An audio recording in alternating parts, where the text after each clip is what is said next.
What happened to the two fallen emperors after the end of the battle on Onigashima? Despite their overwhelming presence in the story for the better part of 300 chapters, Kaido and Big Mom's apparent departures from the stage seemingly lacked closure, and perhaps this is by design.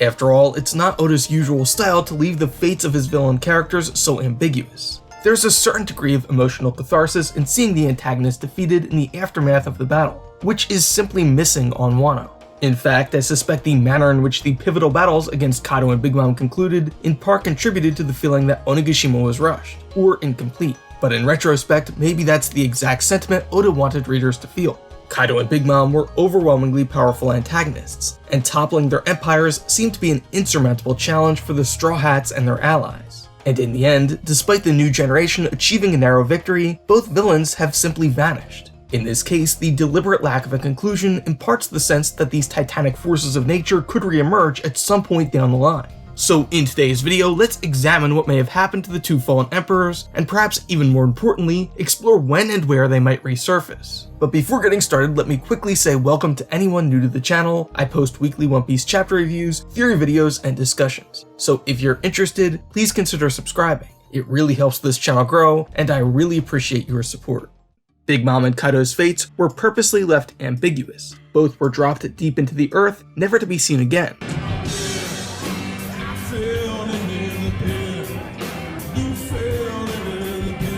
With the offshore volcanic eruption assumed to have brought about their demise. But nothing's been confirmed, and I highly doubt either of the two fallen emperors were killed. Not only is it not Oda's style, but the rule of thumb in fiction is that if you don't see a body, the villain is certainly not dead. You saw him die, though. You checked for a pulse, right? Well, he fell into a river. He fell into a river? Of course Shaw's alive. Haven't you ever seen a John Carpenter movie? Their absence from the world stage has nevertheless been acutely felt, as both have lost their emperor standing, replaced among the ranks of the four emperors in the eyes of the world by Luffy and Buggy. This is a topic I brought up in earlier videos, but what does it really mean to topple an emperor? What really grants them their authority? Unlike the 7 warlords, these positions aren't officially awarded to them by the world government. They're far from ordinary pirates, as each of them control vast territories with complex infrastructure and command massive armies. That's the very reason Cypherpol has treated their organizations more like hostile foreign governments, relying on traditional espionage tactics of infiltration and destabilization to bring about their downfall. In order to topple these monstrously powerful adversaries, CP0 have integrated themselves into the criminal underworld, which serves as connective tissue throughout the second half of the Grand Line. The bowler hat wearing agent, potentially named Gornika, suggested their goal is to manipulate the emperors into tearing each other apart from within. The war on Onigashima to liberate Wano resulted in the defeat and potential capture of Kaido's elite officers and the fall of his territory. As Kaido himself stated during the rooftop battle, he had already lost nearly everything he had worked decades to build. The same cannot be said for Big Mom, whose territory and crew weren't really in jeopardy.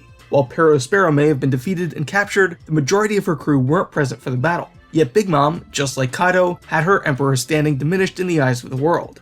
This loss of status for Big Mom isn't fully explained by her defeat at the hands of Law and Kid, because her army and territory should have remained intact. As long as Big Mom survived, she should be able to easily reclaim her emperor standing. She's still more powerful than the vast majority of pirates on the seas. So this begs the question, why is Big Mom no longer considered an emperor? It's worth noting that the Germa 66 cover story arc picked up right after the Straw Hats escaped from Totland, meaning the events of this cover story arc took place several weeks earlier than the ongoing events in the main narrative, which is to say that Big Mom's fall from the rank of emperor isn't only a result of her defeat at the hands of Law and Kid, but also the destruction of her territory at the hands of the Blackbeard pirates, which could also be the reason Blackbeard's bounty was recently increased. The bigger question, however, is what this ultimately means for Big Mom. Returning to the matter of the fallen emperor's unresolved fates, both of their stories remain incomplete, and as such, I think they will be revisited in the future. We never learned about Kaido's Oni heritage, Yamato's mother, or the inciting incident which instilled in Kaido his errant worldview. Pain. That's it. The barely contained hostility among the members of Rocks may inform Kaido's distrust of pirate alliances, but doesn't adequately explain his worldview or his present goals.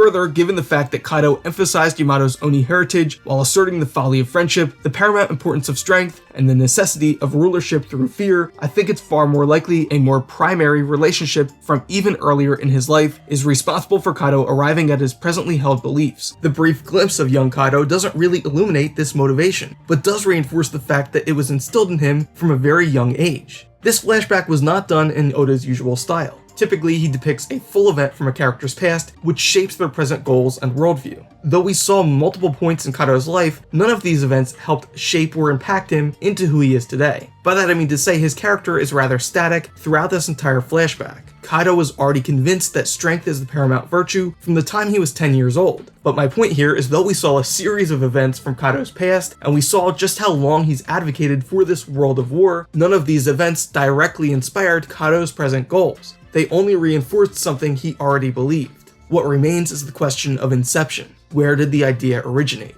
The fact that he was already potentially working as a mercenary for the Vodka Kingdom, an ogre exploited for his strength by the humans surrounding him, only begs more questions about Kaido's backstory and the history of the Oni. Although we learned quite a bit about Kaido's backstory in chapter 1049, I still want to see more. I want more. More? More did you say? And I think there's very good reason to believe we will see more in the future.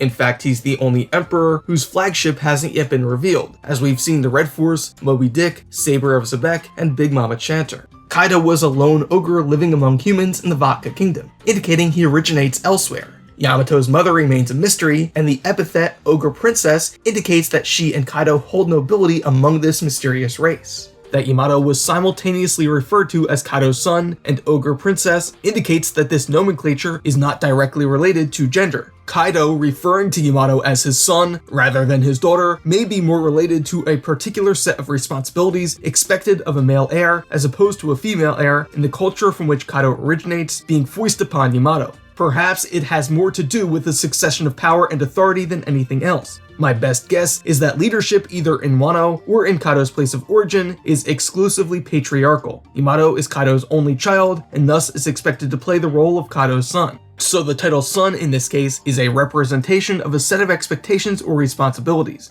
But being Kaido's only child, she's nevertheless intended to step into the role of Kaido's son.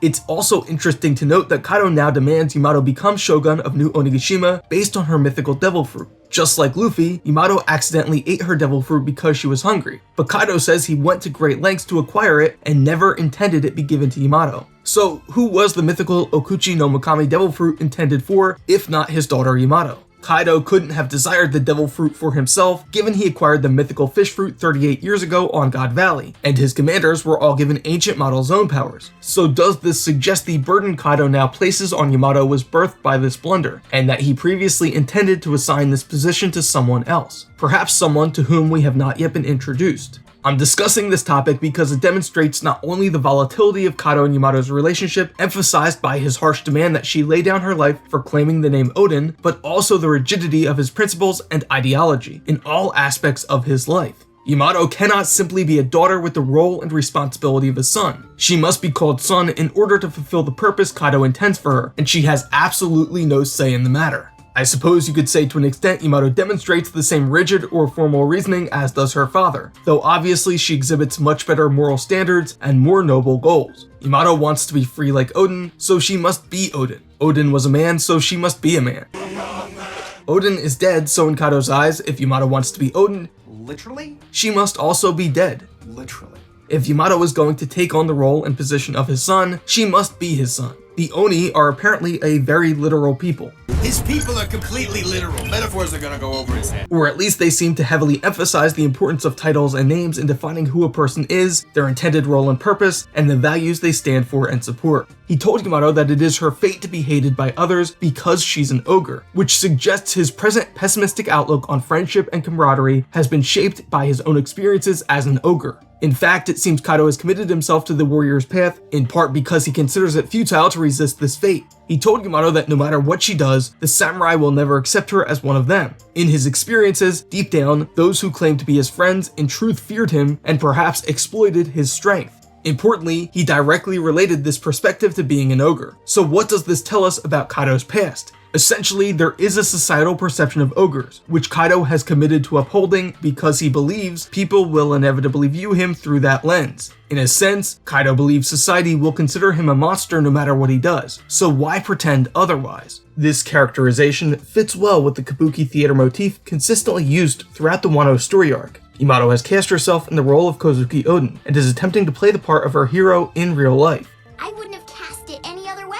In similar fashion, Kaido has resigned himself to play the part of monstrous ogre cast for him by society. And of course, this pattern is cyclical, which suggests the ogres have been similarly regarded throughout history, maligned and misunderstood, much like the fishmen, minks, and others. Kaido may have even been more idealistic in his youth, but was quickly and thoroughly dissuaded of any fanciful notion that value may be found in friendship. Kaido's errant worldview has been shaped by the societal perception of ogres, which basically means Kaido is Shrek.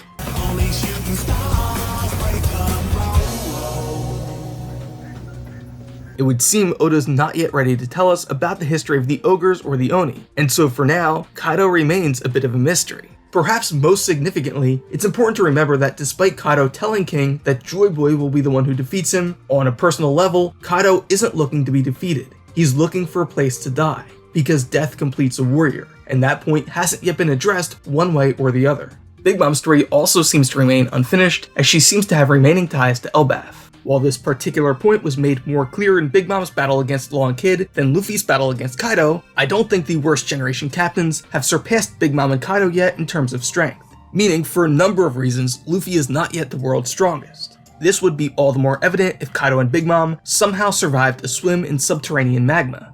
Luffy hasn't always been presented as an underdog, but crowning him the King of Beasts would fundamentally shift the balance of power in the story and leave Luffy very little room for upward growth in the story arcs beyond Wano. While Teach fights dirty and has multiple devil fruit at his disposal, it's hard to imagine even as formidable adversaries as Shanks, Dragon, and the Admirals being considered credible threats capable of generating real narrative tension if Luffy is considered the undisputed world's strongest. Luffy could become Superman with no kryptonite, or Batman with no Martha. Ultimately, the Wano story arc, and more broadly the story saga, wasn't about Luffy replacing Kaido as the world's strongest creature. He willingly became a soldier in this war, led into battle by General Shogun Momonosuke.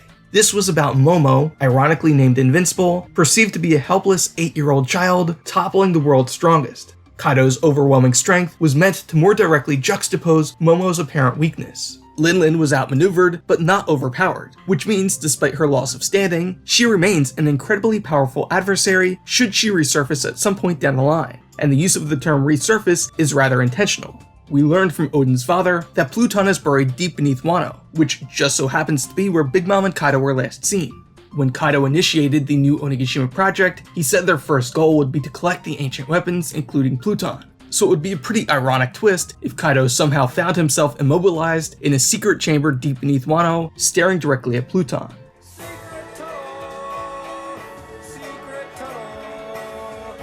While it's entirely possible the two were expelled upward through the offshore thermal vent, I wonder if instead they remain encased deep within the earth in hardened Seastone magma, the perfect prison for powerful devil fruit users. We know Wano sits on rich deposits of Seastone, and that pyrobloin, one of the primary components, is ejected into the atmosphere through volcanic eruptions, meaning it's likely said magma contained Seastone, and thus would have entirely immobilized Kaido and Big Mom, even if they miraculously survived.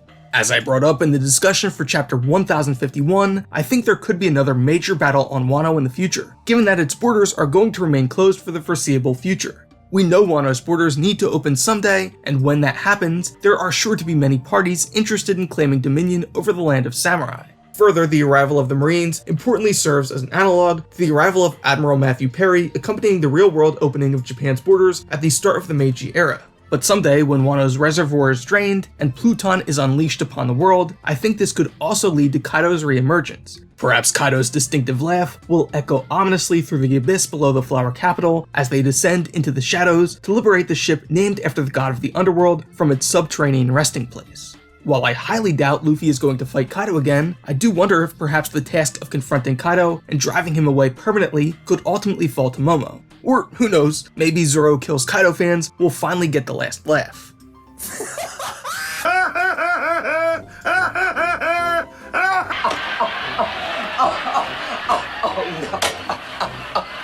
Okay?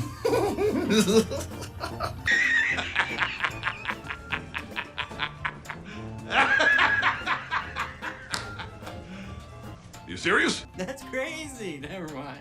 I originally believed that in fulfilling Toki's prophecy and Moria's yet-to-be-addressed grudge, Luffy would channel the power of the Akazaya Samurai shadows to strike down Kaido, with Nightmare Luffy's return referred to as Dream Luffy, embodying the dreams of Wano. While that prediction ultimately didn't pan out, I'm still not fully convinced Oden's retainers have completed their mission, particularly given that Oden's charge to open Wano's borders hasn't yet been fulfilled. If Kaido does re-emerge down the line, then perhaps rather than Luffy, Momo will be the one to channel the shadows of his 9 retainers, proving himself the one truly fit to awaken the power of the mythic dragon by facing off against Kaido. In my very first video on this channel, I suggested that Kaido's Devil Fruit was so special because it was responsible for his immunity to death by way of incredibly good fortune, commonly associated with Eastern dragons in mythology. This theory seemed to be fairly robust. As I suspected, airtight. The narration boxes subtly shifted from describing known truths about Kaido's past, his previous defeats and captures, and the many failed execution attempts, to the resultant folklore within the One Piece world. Kaido is said to be the world's strongest, but the narrator never explicitly confirmed the veracity of these beliefs. Thought we wouldn't notice, but we did. In a one-on-one fight, always bet on Kaido. The use of the term bet fit the consistent gambling motif associated with Kaido and his subordinates. We saw misfortune intervene in both Kaido's fights against Oden and Luffy. Even his failed attempts to end his own life were framed as Kaido being yet another warrior incapable of defeating Kaido. Okay, with all due respect to everyone here, I think the most worthy opponent of you is you. That is correct. Unless there happen to be measles present. Kaido's defeat in chapter 1049 would seemingly cast doubt on this theory, but ultimately the mythical fish fruit remains shrouded in mystery. Certainly Kaido proved himself to be powerful enough not to require any good luck stat boost. We don't need luck. But ultimately, I'm still not sure his immunity to death has been fully explained at this point. I'm a man who can never die. Kaido failed to utilize what Doflamingo described as a whole new level of Devil Fruit powers, meaning we didn't even see the world's strongest's final form. Now, some believe Kaido was already fighting in awakened state throughout the raid on Onigashima. I am awake. What? But personally, I don't think it's particularly likely. Thus, the fact that the world's strongest left such a significant repository of power untapped is significant and begs the question, why didn't Kaido awaken? And it would seem there are no shortage of potential answers. Oda said there's a potential cost to awakening his own powers, and as suggested earlier, it would seem possible the jailer beasts lost their humanity. Perhaps the fish fruit chose Kaido in his youth, before the light went out from his eyes, when he still believed in the power of friendship, and thus was a viable contender to succeed JoyBoy. Kaido changed over time, and he became corrupted by the sum of his negative life experiences. Perhaps the fish fruit's will is simply out of tune with Kaido's. After all, I've suggested the mythical fish fruit represents the power of the sea, which guides the world toward freedom, a desire which starkly contrasts Kaido's present pessimistic view of the world and his ambition to start a global war. Before awakening his Nika powers, Luffy was easily outclassed by Kaido, but once partnered with the spirit or will of the mythic warrior of liberation, was able to claim a narrow victory. It would seem the differentiating factor which decided the outcome of the battle was the fact that Luffy was in tune with the will or spirit of his mythical stone fruit, and Kaido wasn't. The Nika fruit awakened and fought together with Luffy, while the mythical fish fruit remained dormant, leaving Kaido to fend for himself against both Luffy and Nika. While Kaido outclassed Luffy one-on-one, his errant worldview prevented him from claiming victory because he was unable to draw out the full strength of a mythical devil fruit, perhaps even more powerful than Luffy's. Whatever the reason, it would seem the mythical fish fruit hasn't yet awakened, and thus, unlike the sun god Nika, its will or desire for the world hasn't yet emerged in the modern era. In chapter 921, Kiku described Kaido as Wano's guardian deity. During the annual fire festival, Orochi and his envoy travel to Onigashima to offer tribute to the one regarded as Wano's protector.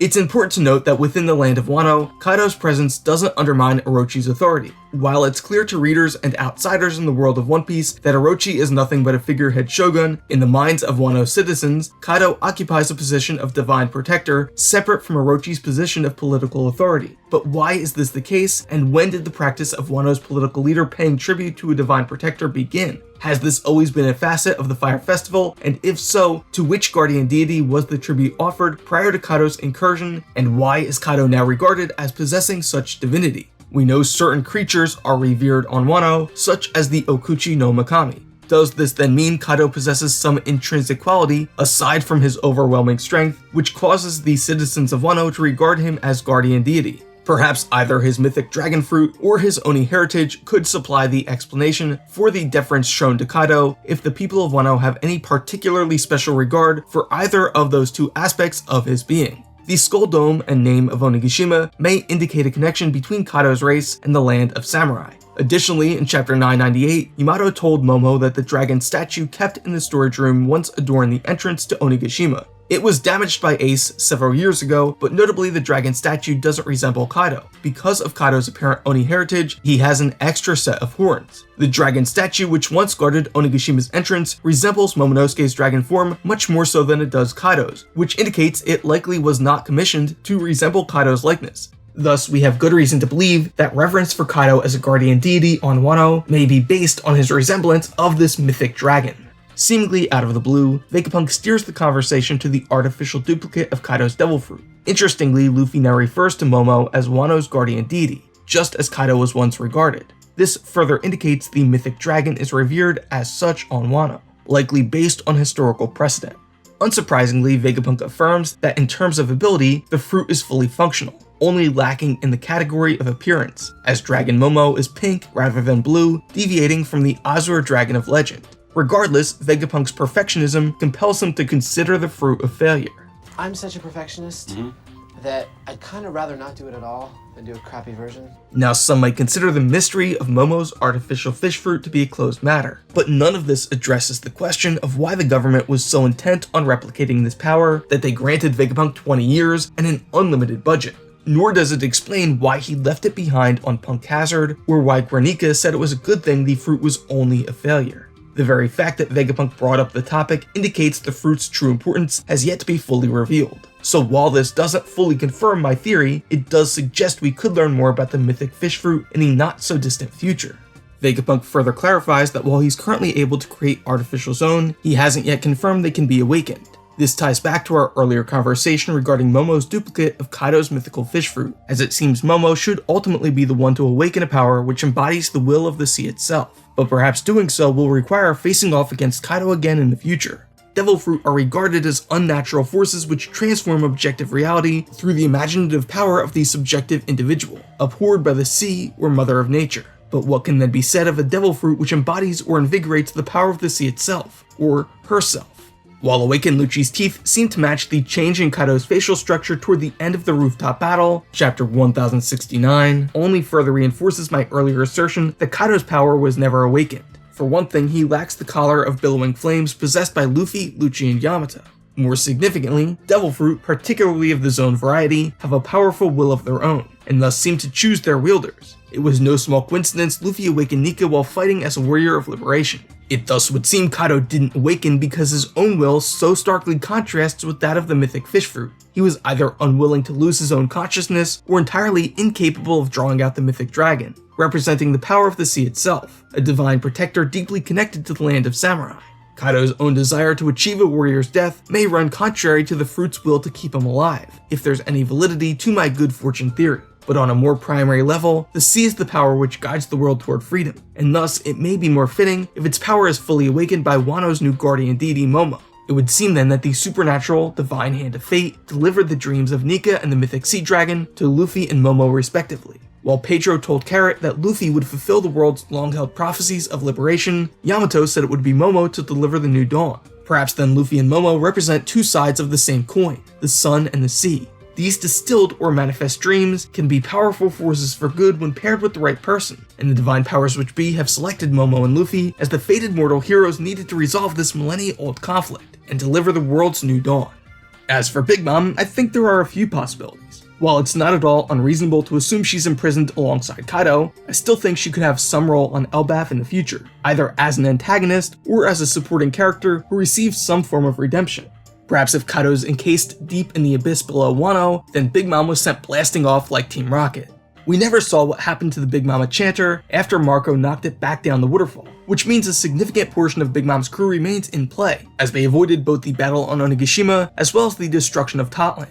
Big Mom seeking to rebuild her fallen empire could even serve as the motivation for her to again seek an alliance with Loki and the Giants, to exact her vengeance on Luffy, Law, Kid, Blackbeard, and all other pirates responsible for her downfall. Unlike Kaido, despite the apparent loss of her territory, much of her fighting force remains intact, and I can't imagine the remnants of the Big Mom pirates aren't going to strike back in a big way, and what could be bigger than invading the land of giants? All that said, it's quite possible there could be an antagonist on Elbaf like Prince Loki who rivals the strength of the four emperors, and Big Mom's story could even end with reconciliation or some sort of redemption. After all, we saw she adopted the far more kind and docile Olin persona when stripped of her memories, and though it doesn't justify her evil actions, Big Mom's dream of creating a land where everyone can live in harmony is noble. This indicates there could still be some good left in her, worthy of redemption. Perhaps resolving her conflict with Loki and the Giants will ultimately endear Big Mom to the Straw Hats, fulfilling Lola's original promise to Nami.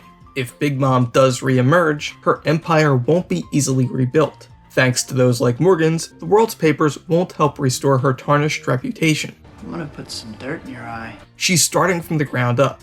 We know Big Mom believes that having the giant army at her back would make her unstoppable, and on an even deeper level, we can't rule out the possibility that Loki somehow deceived both Big Mom and Lola, given his namesake, the Norse god of mischief. Oda may have even regathered Lola, Chiffon, Pound, and Capone in order to pick up Big Mom's story in the future, and it seems there's a lot to explore on Elbaf. I also suspect Elbaf could see the return of Enel. Birka, Enel's home island, shares its name with both a real-world Norse trading port and the city on the moon. The Giants in One Piece have a consistent Norse motif, so it would make sense for Enel and Rouge to be involved on Elbaf. Incidentally, I don't think it's a coincidence Enel's devil fruit powers the ancient city on the moon. I wonder if perhaps it was stolen from Elbaf in the distant past, having once been intended for the One Piece version of Thor. After all, devil fruit aren't commonly found on the White Sea where Enel originates. While I've talked at length about the distant past and the approaching final war to liberate the world, what lies ahead more immediately is a throne war on the final sea among the world's most powerful pirates. As Blackbeard says, Big Mom and Kaido's fall has turned the entire world upside down. In fact, despite the fall of Kaido and Big Mom, Luffy's rivals for the title of Pirate King have only increased, with the rise of Law and Kid, as well as the advent of Cross Guild. Chapter 1054 further suggested that Shanks is more serious about taking the title of Pirate King than it previously appeared. Luffy and the Straw Hats need to surpass Shanks, Blackbeard, Law, Kid, Cross Guild, and any other members of the worst generation still standing in their way before they're fit to inherit One Piece and the heavily guarded knowledge which will equip them to lead the charge against the world government in the final battle to liberate the world. Indeed, we're likely going to see a mad scramble in the New World to fill the resultant power vacuum. The emperors had been locked in an intractable stalemate for decades, but now things are changing rapidly. Law told Luffy that the next time they meet they'll be enemies. This isn't particularly surprising, as their alliance has now formally concluded with Kaido's downfall. But given just how close he had gotten to the Straw Hats over the past 400 chapters, he certainly knows enough about their weaknesses to make him a particularly formidable adversary. Though Law didn't betray Luffy while they were in an alliance, now that their rivalry has resumed, I'll be interested to see how he plans to account for his current inability to decipher the Poneglyphs. All signs indicate he's intent on becoming Pirate King, and he wants information about those who carry the name D, which can only be found on Laugh-Tale. Blackbeard and Shanks are both planning to make their moves to find the One Piece, which could result in their long-foreshadowed clash. Ultimately, it's not just a matter of besting the competition in combat to decide which crew makes their way to Laugh-Tale, as the future Pirate King also needs to gather all 4 road poneglyphs and find someone able to decipher them. The Straw Hats seemingly have the lead on that score, with copies of 3 of the 4 road poneglyphs, as well as Nico Robin, one of only 2 known living characters capable of reading them. Law and Kid each have at least 2 poneglyphs, as both received a copy of the one on Wano. We can assume Law copied the one on Zou, and Kid confirmed he stole a copy of the one on Whole Cake Island. Meaning, if Blackbeard manages to defeat Law, he'll have at least 2 himself, but more likely 3, as it's hard to imagine he deployed forces to Totland without securing a copy of the road poneglyph. The last thing he needs is some leverage to coerce Pudding into deciphering them if he somehow manages to awaken her yet-to-be-explained third eye ability, which Big Mom believed would be the key to finding Laugh-Tale.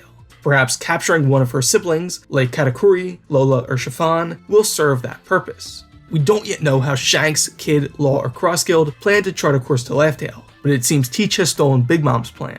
And very quickly, I'd like to say that the formation of Cross Guild is one of my favorite developments after the close of the curtains on Wano. Crocodile remains one of my favorite villains, and I already love the dynamic Oda has established with Mihawk and Buggy. I imagine, given Buggy's penchant for failing upward, that he's going to continue finding success, and could even be involved in the decisive battle for the Pirate King's empty throne. The very fact that Buggy is now paired with Mihawk, whom we know Zoro has to face in order to become the world's greatest swordsman, means that Buggy is bound to play an important role in the future. Perhaps he really will become the self-proclaimed pirate god when he discovers Captain John's treasure. My biggest question is now who else is going to join Cross Guild? Could they stage another mass breakout from Impel Down, liberating those like Doflamingo and Bon Clay? It's hard to imagine those characters sitting out the final war, and though I initially thought that Big Mom and Kaido could have been the catalyst for another great escape, it seems pretty clear at this point that they haven't been captured by the Marines. Moreover, it would seem there could have been some earlier foreshadowing for Crocodile and Doflamingo eventually joining forces. I also don't mean to discount Luffy's remaining worst generation rivals Bonnie, Drake, Capone, Arouge, and Apu, who managed to miraculously escape somehow from the battle on Onigashima unharmed, with Inbi as his new companion.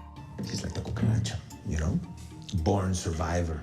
The hunt to find One Piece is now heating up, and it would seem Luffy, Law, Kid, Buggy, Shanks, and Blackbeard will soon be scrambling to assemble the 4 keys to charting Laugh Tale's location. While the course remains uncertain, I imagine the Straw Hats could also visit the still very mysterious Lodestar Island and God Valley, in addition to Beehive, Elbaf, and Laugh Tale. One of the biggest questions guiding the Straw Hats' course in this final saga is where to find the last road Poneglyph. In chapter 1056, Eustace Kid indicated that a certain burn-marked figure might have some idea where it could be. While I still think it's possible Robin's missing father could be the man marked by flames, it seems Jaguar D. Sol is now by far the most likely candidate. I don't think this necessarily means the last road Poneglyph is presently on Elbaf, but it certainly lends more weight to that notion. At the very least, this indicates Sol has some idea where it's located, which makes him a target, for Kid in particular. But it seems Law's shadowed expression indicates he too knew something about Sol, which makes his withholding that information from Robin a somewhat potent betrayal of the trust they had established. I'd love to see a clash between Luffy and Kid in the future, which now may even take place on Elbaf. Given that O'Hara's research is now protected by the Giants, I wonder if perhaps the world government will attempt another mass book and tree burning, this time targeting Yggdrasil, or maybe Adam. I've long suspected that Usopp, adopting some of the storyline Oda planned for the lost botanist Straw Hat, might win over an army of 8,000 giants by somehow rescuing the massive tree which grows in their homeland, and perhaps this future conflict will provide such an opportunity. In any case, we now have our first real clue that Elbaf isn't too far off on the horizon, and it's certainly shaping up to be a massive story arc in more ways than one. While Blackbeard was fighting Law in chapter 1064, we saw Pudding being held aboard the Saber of Zebek after being abducted from Cacao Island. The guards of Pudding's cell continue to praise their captain's unrivaled strength, to which Pudding responds that if her mom is alive, they won't be singing that particular tune for very long. The guards then respond that Blackbeard is currently fighting Law, one of the people responsible for killing Big Mom. After all, a new era can't begin while the old legends are still hanging around. I think this speaks to a couple important points. First, Pudding was abducted from Totland before the battle on Onigashima was finished. She clearly doesn't know what happened to Big Mom, so this scene doesn't confirm anything regarding Lin Lin's fate. As I explained at length in my discussion of chapter 1063, I believe both Big Mom and Kaido are still alive. Oda is more conservative than most authors when it comes to death, so I find it extremely unlikely he would kill 2 of the biggest antagonists in the series unceremoniously off-panel, and leave their fate ambiguous. If anything, Pudding's dialogue here hints that Big Mom's eventual return is going to be impactful. The uncertainty of Kaido and Big Mom's fates is a deliberate narrative choice on Oda's part to build anticipation for their eventual return. This current throne war in the New World is about the new generation. As the guard says, the new generation can't rise, with the old legends still dominating the seas. A significant power disparity remains between Kaido and Big Mom and the worst generation captains responsible for their downfall. You know what a disparity is? Yeah. Okay, well. Thus, it was all the more important for Oda to clear them from the field for the new generation to rise. This confirms that Big Mom and Kaido haven't been seen since the end of the battle on Onigashima, meaning the world believes they're dead. This lends more weight to my suggestion that they could be imprisoned in the Seastone caverns below Wano. As noted, Pudding was abducted before the battle ended, but Big Mom's children should have access to her Viver card, which would confirm not only her location, but also the fact that she's still among the living. It would seem this is the very reason we haven't checked in on the rest of her crew after the battle ended, as they're likely still searching. In any case, I expect that both Big Mom and Kaido will return in a big way at some point down the line, but by that point, the worst generation will have risen to match them, if not completely eclipse their still overwhelming strength.